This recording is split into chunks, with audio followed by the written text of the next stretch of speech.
नमस्कार। हिंदी के पहले पॉडकास्ट को आपने बहुत सारा प्यार दिया, बहुत सराहा, बहुत सारे व्यूज दिए, कमेंट किए।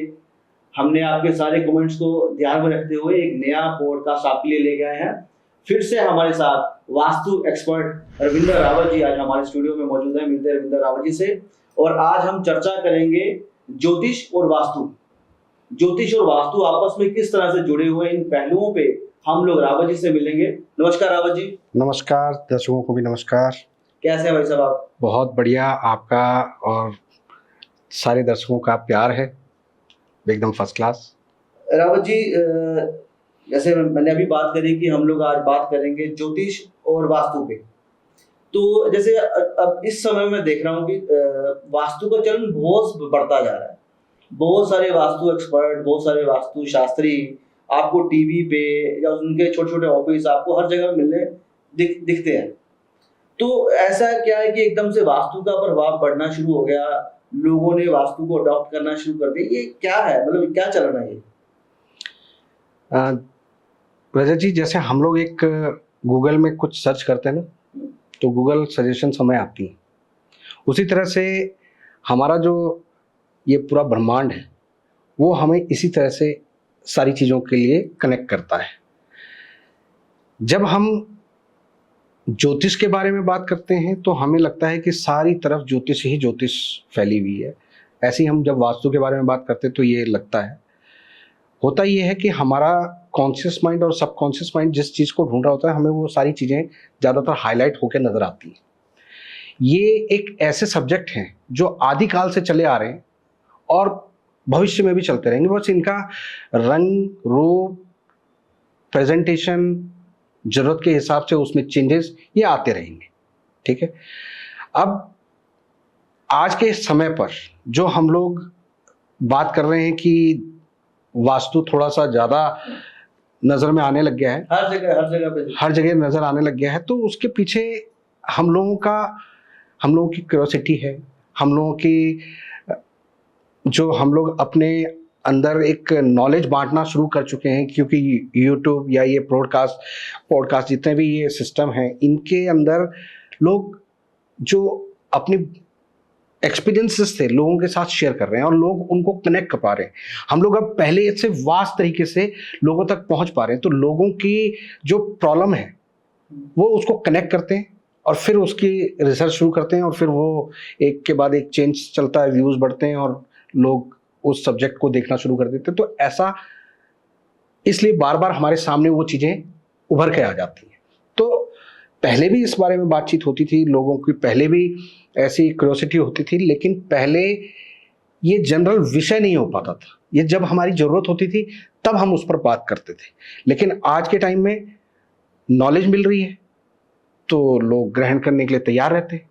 तो इस वजह से ये कुछ आज के समय पर ज़्यादा चर्चा में चलने लग गया है। लोग अब एडवांस होने लगे हैं। लोग जहाँ और चीज़ों को पढ़ रहे हैं, इंजीनियरिंग वगैरह ये सब कुछ करते रहते थे, अब वो सोचते हैं कि ज्योतिष भी एक साइंस है और वास्तु भी एक साइंस का ही रूप है। तो वास्तु कोर्सेज आने शुरू हो गए। हाँ, तो वो लोग अब बोलते हैं कि ठीक है, जब तक हम लोग बाकी चीजें कर रहे हैं तो क्यों ना इन चीजों को भी करें, अपने खुद की नॉलेज को बढ़ा लेंगे। तो अगर कुछ नुकसान नहीं है, कुछ फायदा नहीं है, तो कुछ नुकसान भी नहीं है। तो इस वजह से लोग इस तरफ ज्यादा जुड़ रहे हैं और ये चीजें दिखाई दे रही हैं। मेरा एक और भी काफी सारे लोगों की जिज्ञासा भी थी, बातचीत भी होती रहती है अमूमन घरों में, कि कई बार लोग ना घर पे कहते हैं कि चीजें ढंग से नहीं हो सकता घर का वास्तु खराब हो। तो फिर कई लोग कहते हैं कि वास्तु तो अभी से शुरू हुआ है, पहले तो सारे घरों में सब कुछ ठीक होता था, सारी चीजें बढ़िया होती थी। तो ये पहले भी वास्तु अप्लाई होता था घरों में या सिर्फ अभी वास्तु को चलना शुरू हुआ है? वास्तु, ज्योतिष ये बहुत पुराने सब्जेक्ट है। जो पुराने मंदिर वगैरह बनते थे, राजमहल बनते थे, वो सब वास्तु के अकॉर्डिंग बनते थे। लेकिन पहले के टाइम में ना ये आम इंसान के समझने की चीज़ नहीं थी। इसमें बड़े विद्वान, राजा, पैसे वाले ये लोग ही कर पाते थे, चाहे वो ज्योतिष का मैटर हो चाहे वास्तु का मैटर हो। तो ये बड़े लोगों तक पहुंचती। मगर जैसे जैसे अब चीज़ें जिस हिसाब से चल रही हैं उस हिसाब से धीरे धीरे करके कॉमन लोग भी इस चीज़ को समझ रहे हैं। ये चीज़ें ज़्यादा स्प्रेड हो रही हैं तो कॉमन लोगों तक पहुंच रही है, और कॉमन लोग इस चीज़ का इजी सॉल्यूशन, जो महंगे महंगे उपाय थे उनको कम करके उनको ज़्यादा फॉलो कर रहे हैं।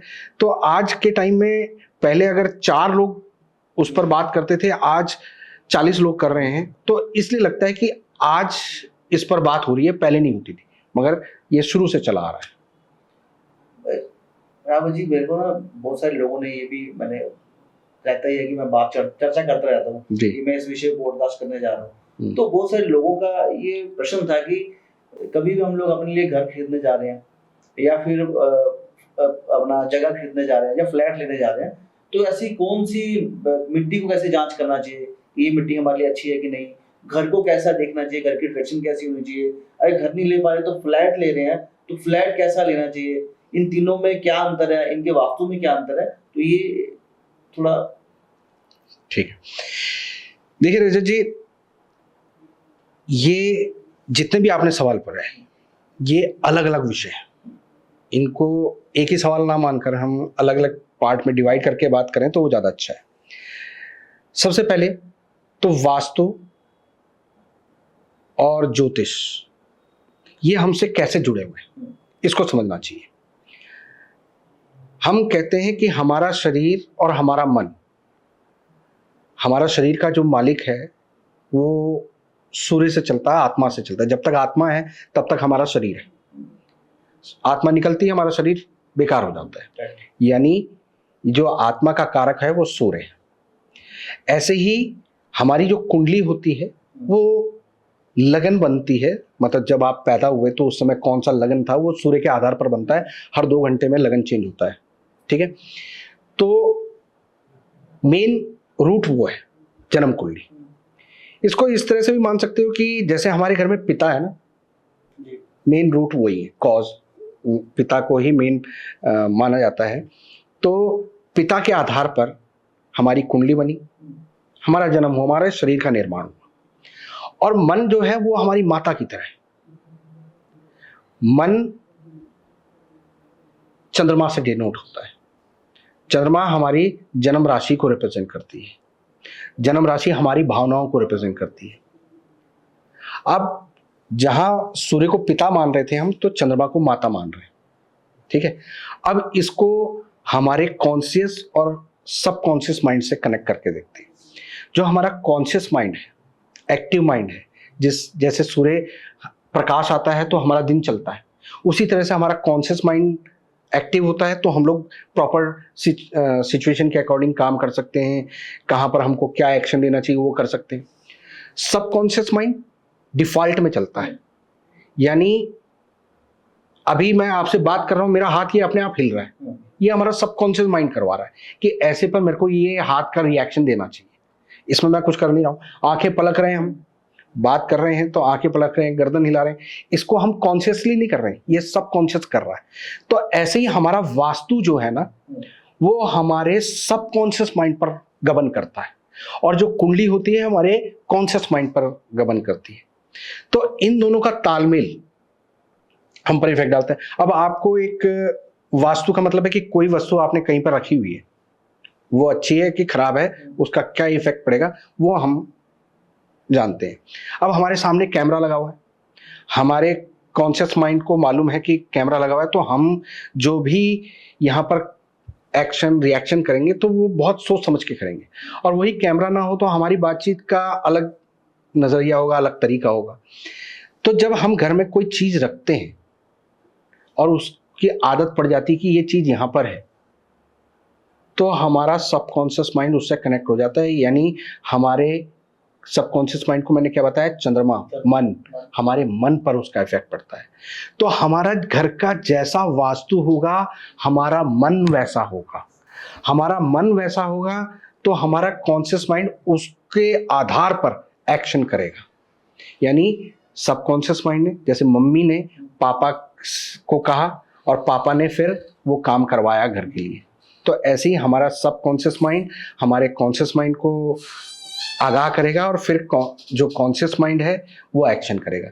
तो तो इस हिसाब से हमारे डिसीजंस होते हैं, इस हिसाब से इन चीज़ों का हमारे ऊपर इम्पैक्ट पड़ता है। अगर आपके घर में सब कुछ नॉर्मल है, माहौल एकदम ठंडा है, प्यार का माहौल है, एकदम खुशी का माहौल है, तो आप खुशी खुशी बाहर निकलोगे। आपके जो भी काम होंगे वो खुशी खुशी होंगे। बहुत मतलब वो काम आपके क्षमता के अंदर भी ना हो, फिर भी क्योंकि आप पॉजिटिव हो इसलिए आप उस काम को कर पाओगे। तो वो माहौल किसने दिया? घर ने माहौल दिया। तो ये कनेक्शन है हमारी कुंडली का, वास्तु का, हमारे कॉन्शियस माइंड का, हमारे सबकॉन्शियस माइंड का। कि बहुत सारे, जैसे हम लोग अपने लिए भूमि खरीदने जा रहे हैं, तो हम लोग कैसे जांच कर सकते हैं कि ये भूमि हमारे लिए उपयुक्त है या भूमि हमारे लिए उपयुक्त नहीं है, या ये भूमि फलित होगी या नहीं फलित होगी, ये कैसे चेक कर सकते हैं हम लोग? देखिए, एक तो इसका बेसिक चीज है जो हमारी कुंडली में किस तरह की स्थितियां, कौन से ग्रह मजबूत हैं, उसके आधार पर हम लोग देख सकते हैं। लेकिन एक जनरल वे में मैं बता रहा हूं कि अगर आपको मकान लेना है, कोई प्लॉट लेना है, या आप कोई फ्लैट ले रहे हो, तो फ्लैट वगैरह में आप दिशाओं का ज्ञान कर सकते हो। दिशाएं जो भी होती हैं मेन फ्रंट डोर की होती हैं, मतलब जिस कमरे से हम एंटर कर रहे हैं, दरवाजा जो मेन जैसे गेट हम है। लोग एंटर करेंगे, हाँ, तो मेन गेट से खड़े होकर हम लोग कंपास को ऑन करेंगे। हाँ, ठीक है। वैसे तो कंपास को सबसे बेहतर है कि सेंटर में रखो घर के, हाँ। लेकिन हमें फेसिंग जो दरवाजा होता है वहां को, एक होता है कि हमारे बिल्डिंग का फ्रंट, वो अलग चीज हो गई, और एक गेट का फ्रंट। तो गेट के फ्रंट को मेन तवज्जो देनी चाहिए, क्योंकि जितनी भी रेजेस आती हैं, हवाएं चलती हैं, वो जमीन से लेके लगभग इंसान की हाइट तक आती हैं, यानी लगभग 5 फुट तक आप इसको मान के चलो। अब दरवाजे जिस दिशा में आपका दरवाजा होगा उस तरफ की रेजेस नीचे से ऊपर की तरफ आएंगी, यानी अगर साउथ फेसिंग घर है तो वहां की एनर्जी आपके घर में आएगी दरवाजे के नीचे से। अब यहां पर दहलीज लगा देते हैं तो उससे वो ब्लॉक हो जाता है, जो पहले के टाइम पे करते थे, आज के टाइम में वो प्रोविजन नहीं होता है। तो हमें जो दरवाजे का डिसाइड करना है वो हमारी कुंडली डिसाइड करेगी। ऐसा नहीं है कि साउथ फेसिंग हर किसी के लिए अशुभ होगा। साउथ फेसिंग घर इंसान को मालामाल कर देता है अगर कुंडली में मंगल अच्छा हो। किसी का मंगल उच्च का बैठा है, 10th हाउस में बैठा है, यार 10 नंबर की राशि में बैठा है, तो वो साउथ फेसिंग घर में रहता है, तो जिस दिन वो घर खरीदेगा उसके बाद उसके पैसे ही पैसे। केस मैं बहुत सारे केस सुनता भी हूँ पॉडकास्ट या यूट्यूब पे, तो बहुत सारे लोग डराते भी हैं। वास्तु कंसल्टेंट जो करते हैं, वास्तु कहते हैं कि साउथ फेसिंग मकान ले लिया तो तुम बर्बाद हो जाओगे, या तो उसको चेंज करो या इसको छोड़ो या इसको बेच दो। जी, सबसे बढ़िया तरीका यही है यहाँ से निकलने का। तो इतना डर साउथ फेसिंग, और आप कह रहे हो कि साउथ फेसिंग हो तो मंगल अच्छा हो तो बंदा पैसे गेन करेगा। बिल्कुल। देखिए ना, हम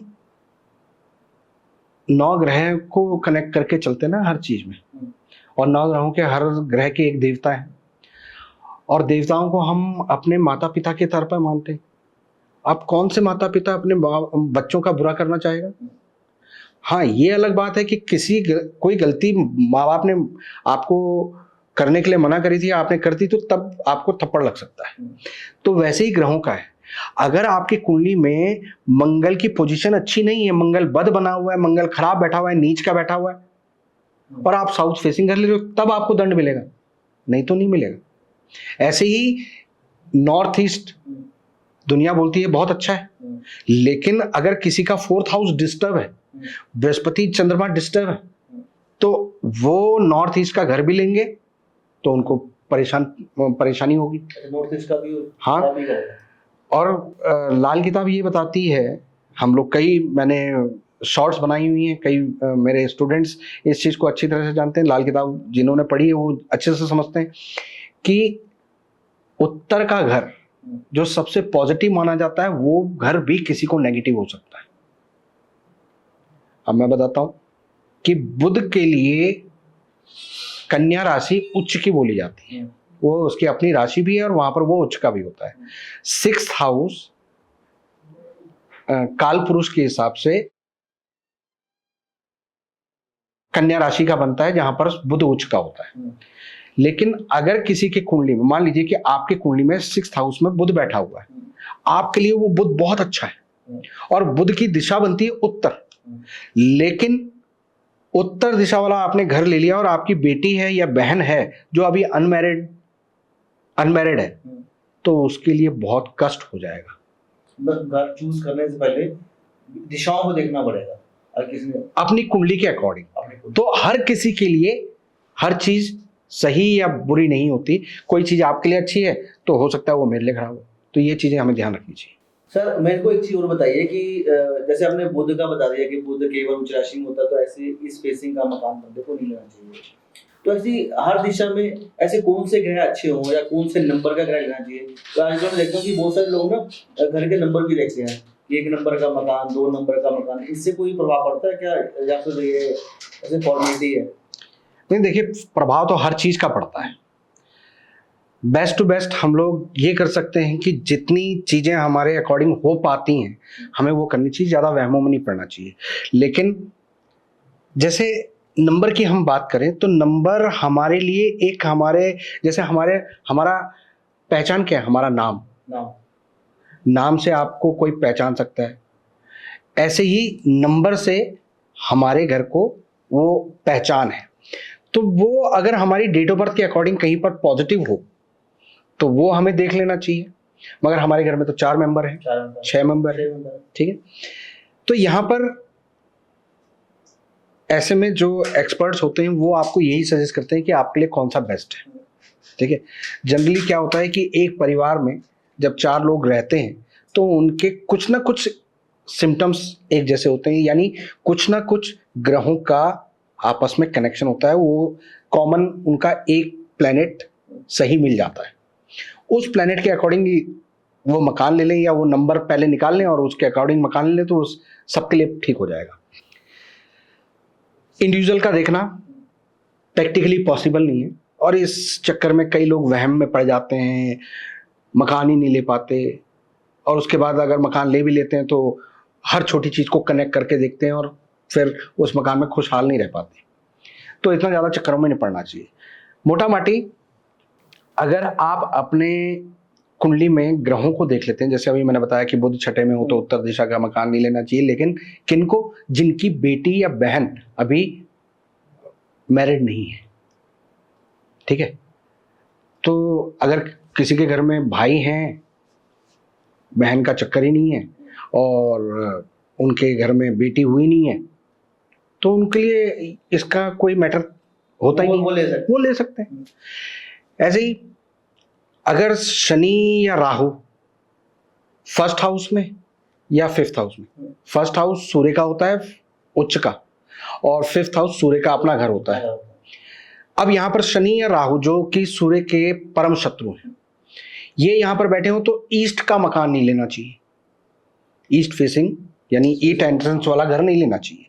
ऐसे घर में बीमारियां बनी रहती हैं, एजुकेशन पे बच्चे ज़्यादा कंसंट्रेट नहीं कर पाते, जो आपका फेम है ना वो कहीं ना कहीं बार बार सफ़र करता रहा किसी ना किसी एलिगेशन का, है ना, तो अवॉइड कर लेना चाहिए।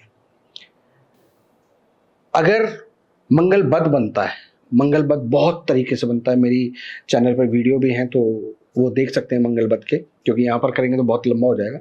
तो मंगल बद यानी मंगल खराब। अब मंगल किसी भी तरह से खराब हो रहा है तो साउथ फेसिंग घर नहीं लेना चाहिए। भाई साहब जैसे आपने बताया कि कौन राहु खराब हो तो कैसा मकान लेना चाहिए, अगर मंगल कुंडली में बद हो तो हमें साउथ फेसिंग मकान नहीं लेना चाहिए। तो कुछ ऐसा भी है कि अगर कोई व्यक्ति बिजनेस करता है तो उसको बिजनेस में ग्रोथ करना हो तो ऐसा कौन सा मकान ले, या फिर कोई पॉलिटिकल व्यक्ति है राजनीतिक क्षेत्र में आगे ग्रोथ करना चाहता है उसे कौन सा फेसिंग मकान लेना चाहिए? ऐसे प्रोफेशनल वाइज हम कैसे चूज कर सकते हैं? देखिए ये तो आपके कुंडली से कनेक्टेड है, ग्रहों से कनेक्टेड है। आपका मंगल अच्छा है, आप साउथ फेसिंग घर ले सकते हैं। मंगल अच्छा है तो मेडिकल फील्ड में जा सकते हैं, आप फोर्स में जा सकते हैं, मिलिट्री में जा सकते हैं, पुलिस में जा सकते हैं, केमिस्ट का काम कर सकते हैं, मेडिकल से जो भी चीज़ें जुड़ी। तो अगर आप साउथ फेसिंग घर ले रहे हो तो आपको ये चीज़ें मदद कर देंगी। आपके कुंडली में मंगल अच्छा हो तो आप इन फील्ड में मशहूर हो जाओगे, इन फील्ड में सक्सेसफुल हो जाओगे, यानी वाइस वर्सा है। जैसे जैसे किसी राजनीति में जाना कौन से ग्रह देखने पड़ते हैं? राहु को देखना पड़ता है राजनीति में, राहु के साथ साथ सूर्य को देखना पड़ता है राजनीति में, बृहस्पति को भी काफी हद तक देखा जाता है। तो राहु अगर कुंडली के 10th हाउस में होता है तो राजनीति का योग बना देता है, 6th हाउस में होता है तो राजनीति का योग बना देता है, मंगल 6th हाउस में होता है तो राजनीति का योग बना देता है। अगर हम अपने वास्तु के अकॉर्डिंग देखें तो जिस इंसान के वेस्ट डायरेक्शन में उसने अपना कोई स्टोर बनाया हुआ है या टॉयलेट बनाया हुआ है तो वो राजनीति में बहुत अच्छा सफल हो सकता है, वेस्ट में, वेस्ट डायरेक्शन में, ठीक है।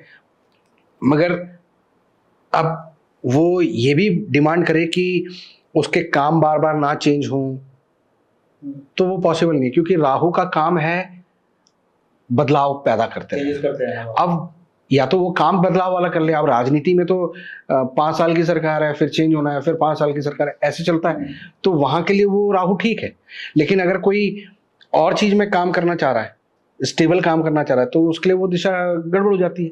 तो ये हमें ये कह सकते हो कि हम घर के अकॉर्डिंग काम को चुन सकते हैं या काम के अकॉर्डिंग घर अपने हम चुन सकते हैं, या ये दोनों एक दूसरे से जुड़ी हुई हैं तो कहीं ना कहीं हमें रास्ता मिल जाता है। हम अगर सही घर में पहुंच गए तो हमारे को सही डायरेक्शन मिल जाती है।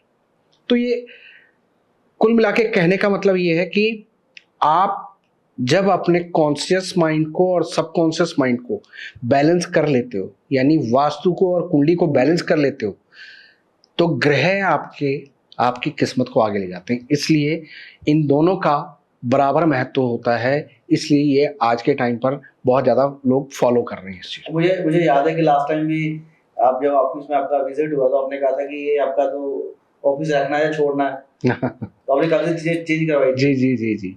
तो देखिए अब जैसा आपका केस था तो मेरे को एंटर करते ही आपका समझ में आ गया था कि ये वास्तु का गड़बड़ है।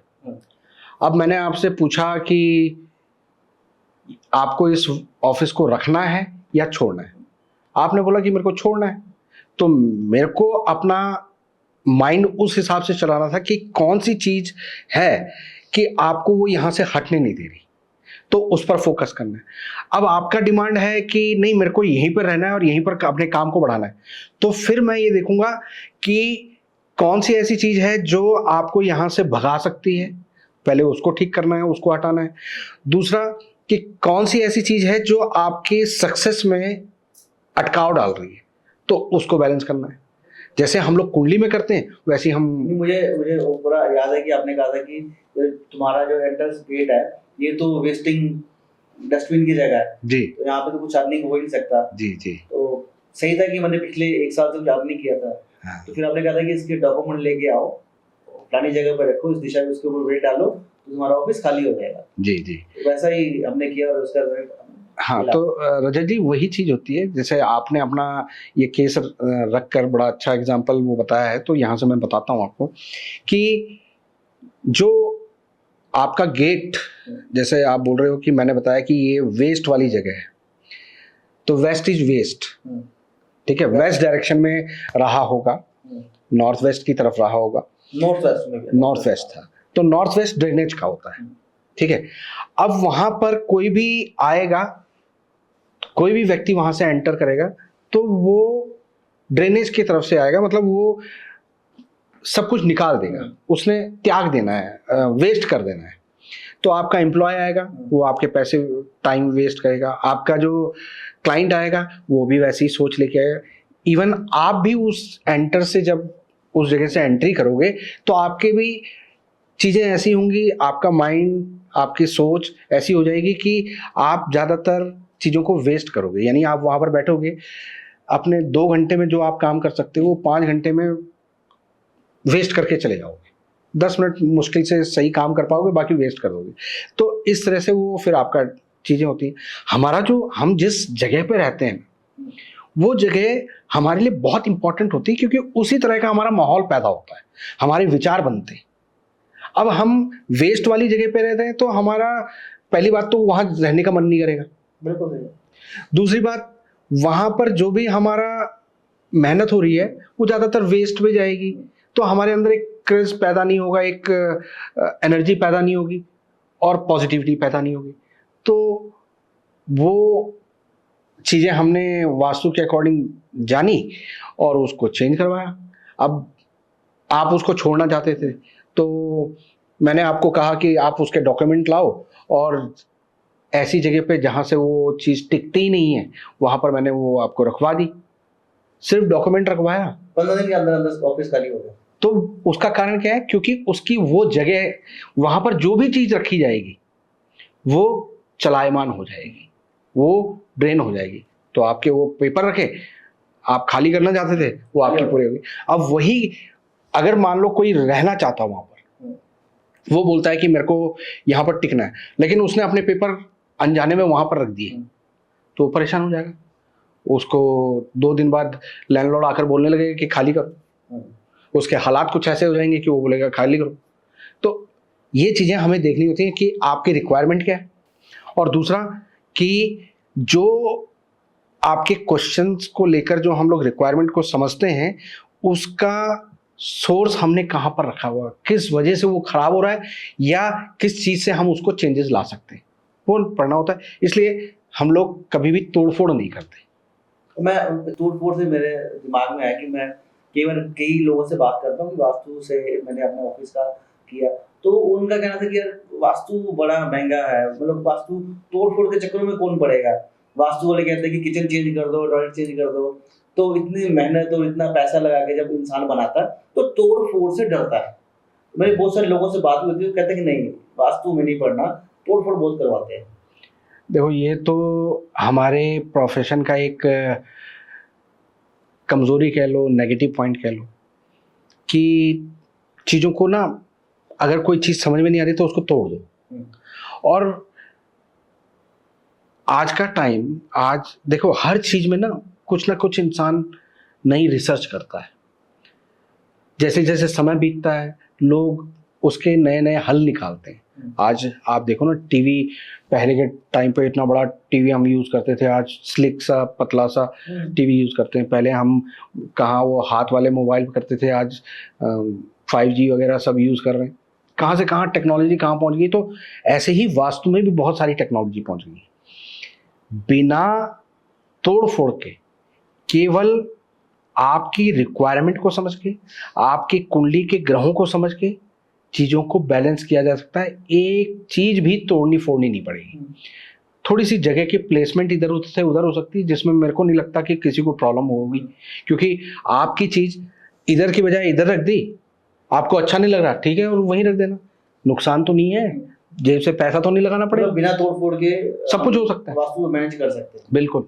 ये बाथरूम गलत जगह बना, कई लोग कहते हैं कि नॉर्थ ईस्ट में, नॉर्थ ईस्ट होता है, हाँ, कई लोग कहते हैं कि नॉर्थ ईस्ट में वॉशरूम नहीं होना चाहिए।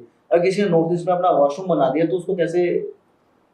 देखिए, जो वॉशरूम है उसमें आपने देखा होगा कि जो कमोड का नीचे की हौदी होती है वो इस शेप में होती है, उसमें पानी रुका रहता है और वो सीवर लाइन से जुड़ा हुआ होता है। अगर उसमें पानी ना हो तो सीवर की गंध अंदर आ जाएगी, ठीक है। तो उस पानी ने उसको रोका हुआ, इसलिए उसमें थोड़ा सा पानी रहता है हमेशा, ठीक है। जब हम सीवर को तोड़ रहे हैं, हम टॉयलेट को तोड़ रहे हैं, तो उसमें से वो बदबू पूरे घर में, मतलब वो निकलेगी, पहले बाथरूम में फैलेगी, फिर पूरे घर में फैलेगी। तो हम उसको रोकने के लिए कोई ना कोई उस पर उसका मुंह बंद कर देंगे। तो जो टॉयलेट है ना, जब हम उसमें फ्रेश होते हैं तो जो हमारी बदबू, हमारा गंध है, वो जब वहाँ पर जा रहा है तो पूरे उस रूम के अंदर एक स्मेल, एक नेगेटिव एनर्जी वहाँ पर तैरती है, और जैसे ही उसका दरवाज़ा खुलता है तो वो पूरे घर के अंदर ट्रैवल करती है। नॉर्थ ईस्ट एक ऐसी जगह है जो हमारे नॉर्थ पोल का राइट साइड और हमारे ईस्ट की जो डायरेक्शन है उसका लेफ्ट साइड का बीच का सेंटर है। यानी वहाँ पर मैग्नेटिक एनर्जी और सूर्य की किरणों का इतना संतुलित तालमेल है वहाँ से वो जो एनर्जीज आती हैं वो हमें बहुत, हमारे शरीर के लिए, हमारे मन के लिए, हमारे मस्तिष्क के लिए एक पॉजिटिव सोर्स है। अब उस सोर्स पर वो गंद पड़ा होगा तो वो सोर्स खराब हो जाएगा। तो इसलिए कहा जाता है कि नॉर्थ ईस्ट में टॉयलेट नहीं होना चाहिए, पहला पॉइंट।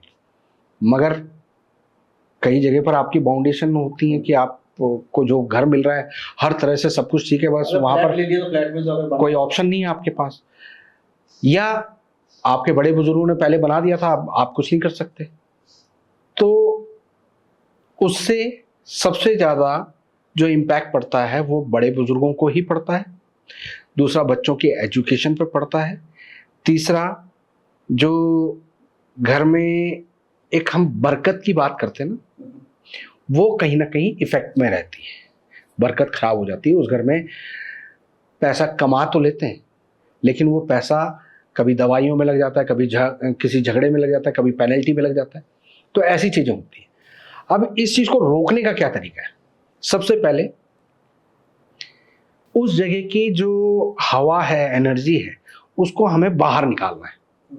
यानी कोई एग्जॉस्ट ऐसे दीवार पे लगा दो जिससे कि वो बाहर को खींचे, बाहर को फेंके हवा, आपके घर के अंदर ना आए। ठीक है, पहला पॉइंट। दूसरा, दरवाजा बंद रखें। तीसरा, एक कांच के बाउल में अगर आप पहाड़ी नमक को पीस कर वहां पर रख देते हैं और जैसे ही उसमें नमी आ जाती है, पानी आ जाता है, तो उसको टॉयलेट में वहीं फ्लश कर दें और ये करते रहे, नमक चेंज करते रहे। आप देखोगे कि आपको कोई पट्टी बनाने की जरूरत नहीं पड़ेगी, कोई इसको तुड़वाने की जरूरत नहीं पड़ेगी। आप ये जो मैंने सिम्टम्स बताए उनमें इमीडिएट आपको गिरावट महसूस होगी, बिना तोड़े फोड़े। केवल एक नमक से काम हो गया। एक एग्जॉस्ट लगाया जो आपने टॉयलेट में तो लगाया ही होगा, सिर्फ उसकी दिशा सही चुननी चाहिए।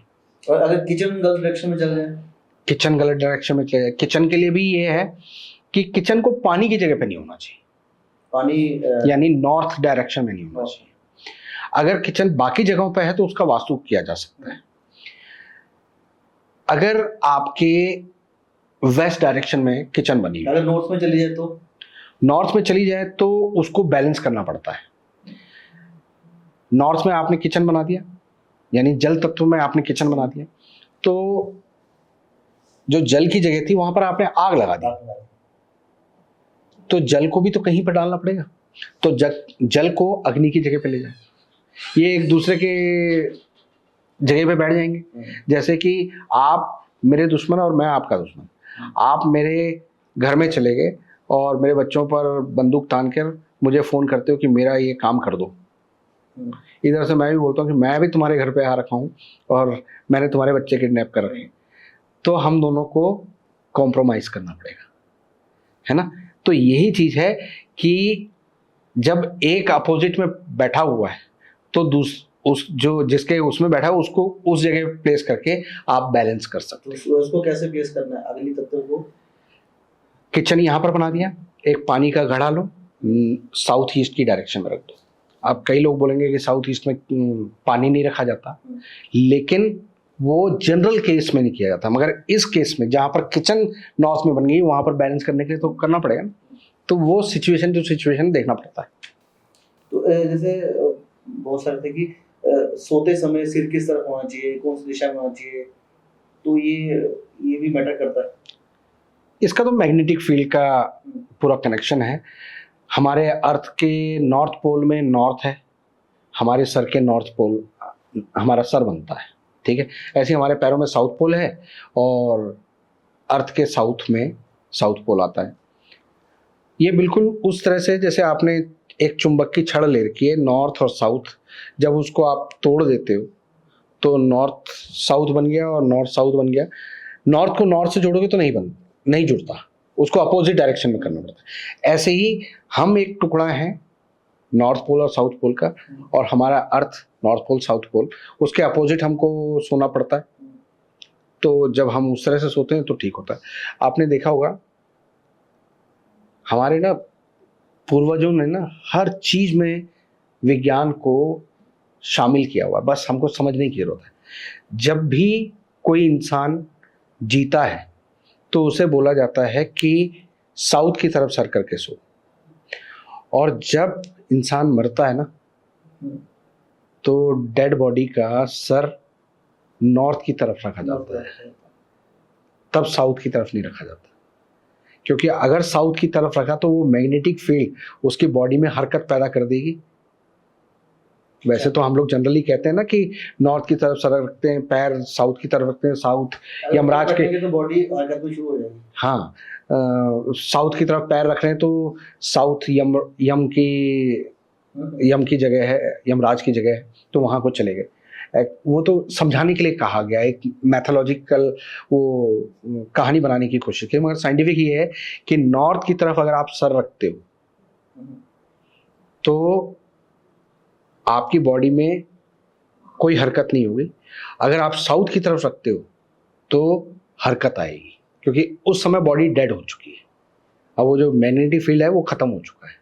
ठीक है, आपने देखा होगा नाक में कान में रुइयां डाल देते हैं, वो भी इसीलिए कि अगर ये नहीं करेंगे तो थोड़ी देर बाद वो बॉडी में कुछ हरकत होगी और फिर लोग डर जाएंगे, फिर वो भूत का वहम ये सब कुछ हो जाता है। तो हमारा जो पुरातन विज्ञान है वो बहुत वास्ट है। हम लोग जिन चीज़ों को समझ नहीं पाते तो हम बोलते हैं कि ये अंधविश्वास है। हमारा काम होना चाहिए उसको रिसर्च करना, उस पर स्टडी करना कि ऐसा क्यों कहा गया, किताबों में लिखा है, पुराणों में लिखा है, तो क्यों लिखा गया, उसके पीछे हमें रिसर्च करनी चाहिए। मगर हम रिसर्च करने के बजाय हम ब्लेम करना शुरू कर देते हैं, और वही बाहर के लोग रिसर्च कर रहे हैं। दूसरा मेरे को रावत जी बहुत सी चीजें ना, जैसे हम लोग अपने कार्य क्षेत्र में जाते हैं, अपने ऑफिस में जाते हैं, तो ऐसे ऑफिस में और ऑफिस से इनकम, काम और ये सारी चीजें चलती हैं, और घर से भी पैसे को, सेविंग्स को देखा जाता है। तो हमें काम को आगे बढ़ाने के लिए, फाइनेंसेस को स्ट्रॉन्ग करने के लिए किसकी ओर फोकस करना चाहिए, अपने कार्य क्षेत्र की तरफ या फिर अपने घर की तरफ? तो ऐसी कौन सी रेमेडीज करनी चाहिए वास्तु में कि हमें पैसा हमारी ओर अट्रैक्ट हो जी, और काम का ही लगातार चलता रहे? नहीं, पैसा तो आज के टाइम में सबको चाहिए जी। और सवाल इसी वजह से ये बहुत इंपॉर्टेंट सवाल है। दर्शकों ने पूछा हुआ व्यूअर्स ने अच्छा। कि रावत जी से कहिए कि ऐसे कौन से उपाय करें जिससे नेम, फेम और पैसा हमारी तरफ अट्रैक्ट हो। वास्तु के अकॉर्डिंग देखें तो जो फेम हमें देता है वो हमारा ईस्ट, नॉर्थ ईस्ट और साउथ स्टेबिलिटी और आपके प्रसिद्धि को रिप्रेजेंट करता है। तो इनका बैलेंस होना चाहिए। एक जैसे कुंडली में कोई एक ग्रह किसी चीज के लिए जिम्मेदार नहीं होता, ठीक है, वो उस चीज को लीड कर रहा होता है, लेकिन बाकी ग्रहों का भी सपोर्ट चाहिए। तो ऐसे ही वास्तु में केवल एक फैक्टर, एक दिशा किसी चीज को डिसाइड नहीं करती। अब फेमस होना है तो आपको अपने सिंपल से ग्रहों को समझ लेना चाहिए कि फेम कौन सा ग्रह देता है? सूर्य। सूर्य की वास्तु में दिशा कौन सी है? ईस्ट। यानी हमारे को ईस्ट की दिशा हमारी वास्तु दोष से मुक्त होनी चाहिए, ठीक है। मगर अब हमें ईस्ट से फेम मिल गया, मगर वो फेम अच्छा है, बुरा है, एजुकेशन में है, बिजनेस में है, उसके लिए बाकी दिशाओं का हमें ज्ञान करना पड़ेगा, और बाकी दिशाओं के लिए भी फिर वही ग्रहों से पकड़ना पड़ेगा। कुंडली मस्ट है।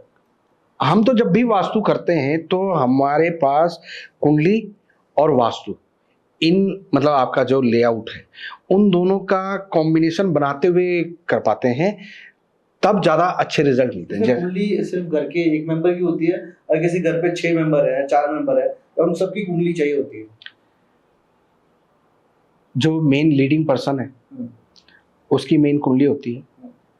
बाकी लोग, जैसे मैंने पहले बताया कि जब 4 लोग आपस में रह रहे हैं तो उनके ग्रहों में सिमिलैरिटी होती है, तो वो कुंडलियों में वो ग्रह कहीं ना कहीं एक दूसरे से कनेक्ट कर रहे होते हैं, एक जैसे हो जाते हैं। जैसे जैसे मेरी कुंडली में शनि, फॉर एग्जांपल हम लेते हैं, तो मेरी शनि में कुंडली में शनि उच्च का है और बड़ा स्ट्रांग है, और मेरे पिताजी की कुंडली में शनि डाउन है, और मेरे बेटे की कुंडली में शनि और डाउन है, तो मैं तो वेस्ट फेसिंग मकान मेरे को सूट करेगा जी, तो बाकी भी उसी मकान में रहते हैं, तो उनको उनके लिए चीजें सूटेबल है या उनको बैड इफेक्ट करेंगी, तो कैसे कर सकते हैं? देखिए, आपके में उच्च का है, आप घर के मेन सोर्स हो, इनकम ऑफ सोर्स आपका है या लीडिंग पर्सन आप हो, तो आपका आपके लिए तो वो बहुत इंपॉर्टेंट हो जाता है।